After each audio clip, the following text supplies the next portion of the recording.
It's watching you. At a university, scientists ran a bold experiment. They wore masks while capturing and releasing crows. Years later, the birds still recognized that face. Their brains activate specialized memory pathways. Faces are processed and linked to emotion. They remember kindness, and they remember threats.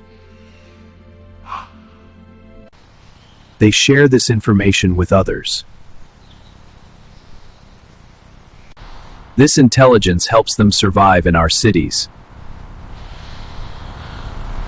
The next time a crow looks at you, ask yourself, have you met before?